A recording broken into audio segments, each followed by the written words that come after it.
আমার নাম রূপেন্দ্র চন্দ্র ভৌমিক। আমি আগরতলাতেই থাকি। আমার জন্ম ত্রিপুরাতে, কিন্তু আমার আদি বাড়ি বাংলাদেশ, ব্রাহ্মণবাড়িয়া সাব ডিভিশনের চাওড়া মন্ধবাগ বলে গ্রামে। তো বাংলাদেশের সঙ্গে আমাদের একটা যোগাযোগ আছে, কারণ আমাদের আত্মীয় স্বজন সবাই আছেন। আর ৭১-এর ইনভলভমেন্ট, কারণ ৭১-এ বাংলাদেশের থেকে প্রচুর লোক যান এবং তাদের মধ্যে আমাদের পরিচিত আত্মীয় স্বজন তাছাড়াও অন্য সব লোক যায়, এবং আমরা যতজন ত্রিপুরাতে লোক ছিলাম তার থেকে বেশি লোক দিদেন পাকিস্তান থেকে, পূর্ব পাকিস্তান থেকে যায়। এবং সেই সময়ে সেখানকার মুখ্যমন্ত্রী ছিলেন শচীন্দ্রলাল সিনহা, এবং ওনার প্রেরণায় আমি সেই সময় থেকে ওনাদের যারা যায় ওদেরকে হয়তো কোথাও আটকে গেছে তাদের পৌঁছে দেওয়ার ব্যবস্থা, যেখানে শরণার্থী ক্যাম্প হয়েছিল, অথবা কেউ অসুস্থ আছে তাকে ডাক্তারের কাছে পৌঁছে দেওয়া, হাসপাতালে নিয়ে যাওয়া, সেইভাবে যুক্ত হয়ে পড়েছিলাম। এবং যত দিন যায় তত সেই সময় আরও লোক যেতে আরম্ভ করে পূর্ব পাকিস্তান থেকে, এবং সেই লোকের অসহায়তার মধ্যে আমিও একজন অসহায় ফিল করলাম যে এই লোকগুলি কোথায় যাবে, কী করবে, কোথায় থাকে, এবং সেইভাবে যুক্ত হয়ে পড়েছিলাম। এবং সেইখানে আমার অনেক কয়েকজন ডাক্তার বন্ধু ছিলেন, ওনাদের সাহায্য এবং ওনাদের অনুপ্রেরণায় আমি অসুস্থ রোগীদের, যারা অসুস্থ হয়ে পড়ত শরণার্থী ক্যাম্পে অথবা রাস্তায় যেতে যেতে অসুবিধায় পড়েছে, ওদের হাসপাতালে পৌঁছে দেওয়া, চিকিৎসার ব্যবস্থা করা। এবং সেই সময় কিছু কিছু ওষুধপত্র, ত্রিপুরারও তো সব ওষুধ পাওয়া যেত না, সেই ওষুধ সংগ্রহ করে দেওয়া কলকাতা থেকে, তার ব্যবস্থা করা। কারোর যদি রক্ত প্রয়োজন হতো, রক্ত জোগাড় করে দেওয়া। তো ওই করতে করতে পুরোপুরি যেই কতদিন বাংলাদেশে যুদ্ধ ছিল আমরা সেভাবে ইনভলভ হয়ে গেছি। ধরুন ওখানকার যারা বিএসএফ বা আর্মি, ওরাও নতুন যেত, ওদের রাস্তাঘাট সমস্ত ত্রিপুরায় চিনত না, ওদেরও অনেক সময় অনেক রাস্তাঘাটের দেখানোর কাজটা অনেক সময় করেছি। এবং বিশেষ করে যারা মহিলারা বা বাচ্চা শিশুরা যেত, যাদের কোনো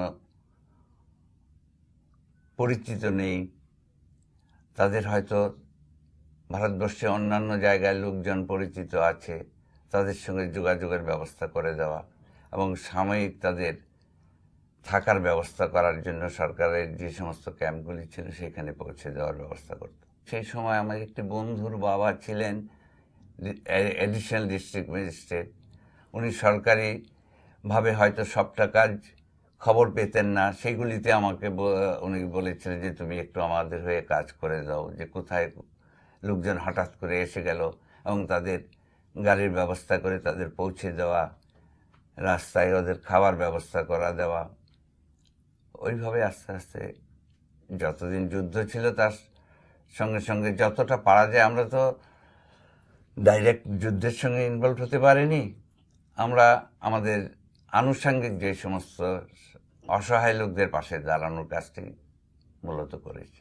অবগত তো আমরা অনেক দিন ধরে হচ্ছিলাম, এই কারণে মাঝে মাঝে লোকজন যেত এবং তারা তাদের অভিজ্ঞতার কথা আমাদের শোনাতো, এবং সেই হিসাবে যেটা পূর্ব পাকিস্তানে যা হতো হয়তো 1 ঘন্টা না হলেও একদিনের মধ্যে আমরাও খবর পেয়ে যেতাম যে এখানের একটা অস্বাভাবিক অবস্থা চলছে।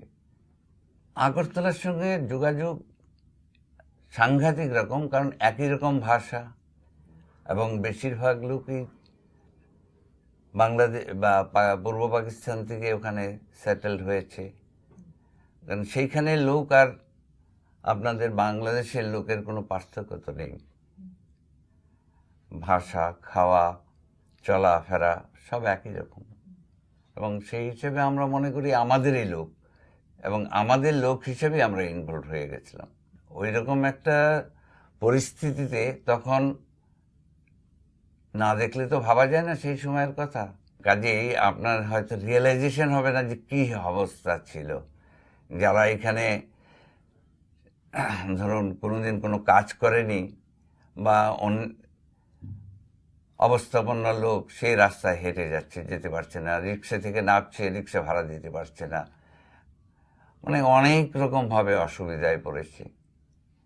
সময় মতো কোনো ট্রান্সপোর্ট পাওয়া যেত না, কারণ সেই সময় আগরতলারও এত সুযোগ সুবিধা ছিল না।